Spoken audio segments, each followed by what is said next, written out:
Lovely. Right. And last thing, do you have any poems or stories for us this month? The last one, carving initials into a tree, I found really interesting. I think about it a lot. A Oh, lot of people's interactions with the world in general and with their interpersonal relationships and things like this. Super interesting. What have you got? Have you got anything for us this week? I do. So this is a poem that I start off a lot of my workshops with, the day-long workshops. It's called Red Brocade by Naomi Shihab Nye. So I'll read it all and then I'll talk about it.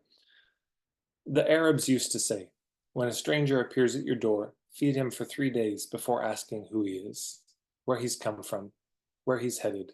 That way he'll have strength enough to answer. Or by then you'll be such good friends that you don't care. Let's go back to that. Rice? Pine nuts? Here, take the red brocade pillow. My child will serve water to your horse. No, I was not busy when you came. I was not preparing to be busy. That's the armor everyone put on to pretend they had a purpose in the world. I refuse to be claimed. Your plate is waiting. We will snip fresh mint into your tea. So this poem is about old school hospitality. Uh, and this, what Naomi is saying about the Arabs could have been said about almost all of our ancestors. That practice of hospitality for the stranger was the it was unthinkable that you wouldn't, because one day you might be the stranger, and there weren't hotels, there were not taverns, there were not inns. If you traveled, you would have to stay with somebody in their home, and to get there, they didn't have Uber, they didn't have an airplane or a car.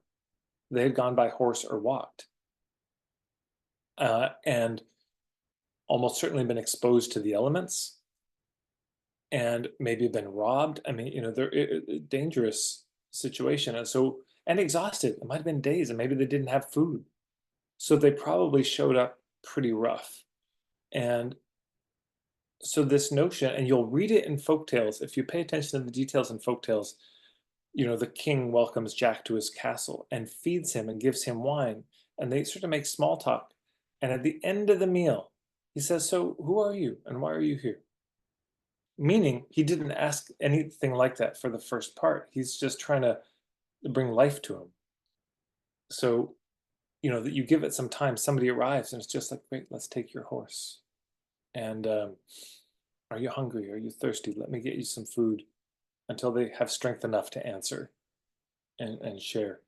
So there's something also about this slow approach in this, that when we meet somebody new, we're not oversharing, over asking of them. We're taking it slower. But the other thing I love about this is it lifts up the host and guest relationship. And a dear friend of mine, Chris, too, who has a fabulous podcast called The End of Tourism, where he questions the whole tourist industrial complex and what does tourism do to the communities it visits, and what does it mean to be at home in the world, all of this.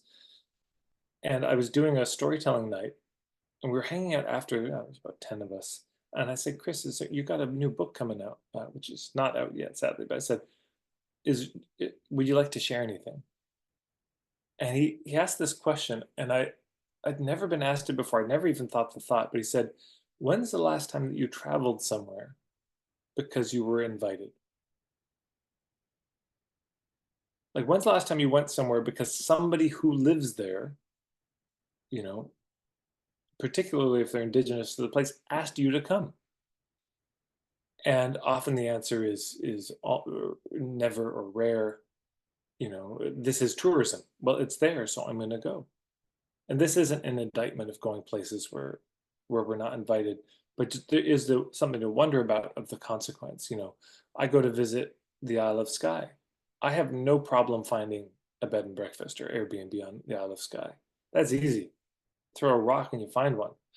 But if you're a young person living on the Isle of Skye and you want to buy a place, you'll have a very different place. And what that means is that island has become much more focused on me than its own inhabitants. It's nobody's fault in particular, but it's happening. And this is not just that island, but all around the world. we cater to the tourists, um, rather than having guests. And what this all has to do with marketing to me, I mean, there's so many levels of this, but are we guests or not when we're talking with a potential client? You know, or are we the kind of brash tourist showing up and forcing ourselves on the place? Seth Godin wrote I think it was an article, maybe it was a book called Permission Marketing.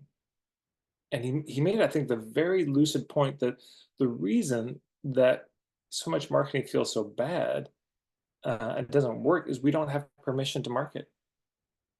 You get added to somebody's email list, and you're like, how the fuck did I get on their email list? I didn't ask to be on it. But you met them at a party. You made the mistake of giving your business card and telling you're on their list. And then there's not even a way to unsubscribe, you know, so you have to email them, say, please remove me. And somehow you're the asshole in this situation. You didn't ask for this, but now you're the problem, you know? And so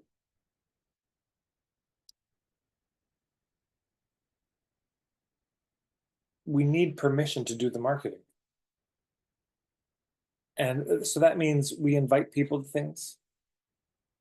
But before we go into a pitch, we might check in and say, look, I've got some thoughts. Would you like to hear them? But even better, this came from Ari Galper, and I thought this was so poignant and true. If you're engaging in a conversation with somebody and you're kind of playing the role of the doctor, of you're just diagnosing, you're trying to understand the situation. And because you understand the terrain that they live in, maybe they struggle with depression or some kind of chronic illness or heartbreak or joint pain, I don't know what it is. But because you're so familiar with it, you're asking a lot of very good questions. And you're not pitching them at all. But it's a lot of diagnosis. Is it this? Is it this? And how is this for you? And what have you tried? And there's a certain point where, because you're not imposing yourself, they will ask you something like this. They'll say, do you think you could help me? Once they've asked that, that's the invitation. Like, do you have anything that could help me? Do you think you could work with me? Is this a solvable thing? That's them opening the door to you as a guest. And then it's important, you know, just as there's etiquette for the hosts, don't ask too much of them, feed them first. There's etiquette to being a guest, you know, and, you know, being a good guest is a real art. And so we become a guest in their world at that moment, but also when they appear on our social media or on our email list, they're the guest and we're the host. So then how do we start off? You know, hey, welcome from the road. It must have been rough out there. And, you know, so their first contact with us will probably be our social media, will probably be our, you know, could be our email, but could be mostly our website. And so it's nice to start off with some generosity of, here's the free stuff. Before you even sign up for my email list, here's some free things to check out. Rather than, you know, the worst is you go to a website and there's just no point of view anywhere. There's no philosophy anywhere. The only way to find something is to sign up for something, you know, which maybe you have to even pay for, or you have to join their email list. And even then it's a pitch. It's not really content. It's them telling a lot of stories and selling this thing. And you just got burned by the last person. And now this person's, you know, asking you to buy something and there's no opportunity even for something free. It doesn't mean you can't offer them something shortly, but it's good to let the dust get off their clothes a little bit before, you know, and build that relationship where you're feeding them first before you're asking all these immensely personal questions about them or expecting them to buy or anything like that. So,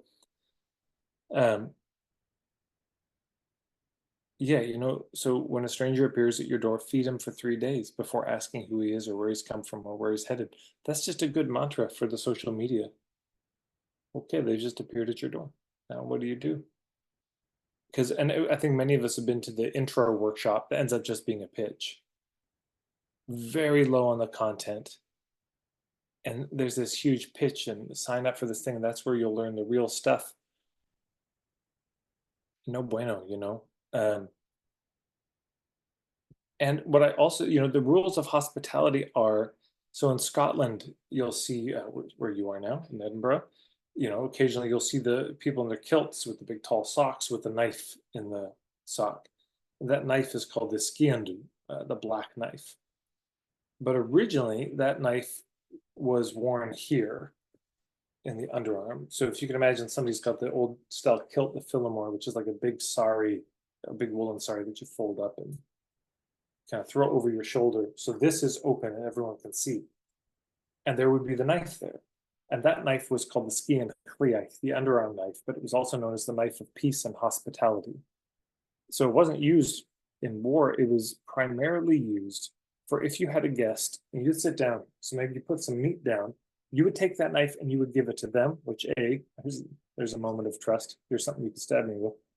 But you would give them the knife and you would say, and they would be expected to take the best portion of the meat.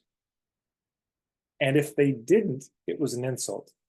So, this was the arrangement, is I'm giving you the best of what I have here. And it's the same in marketing.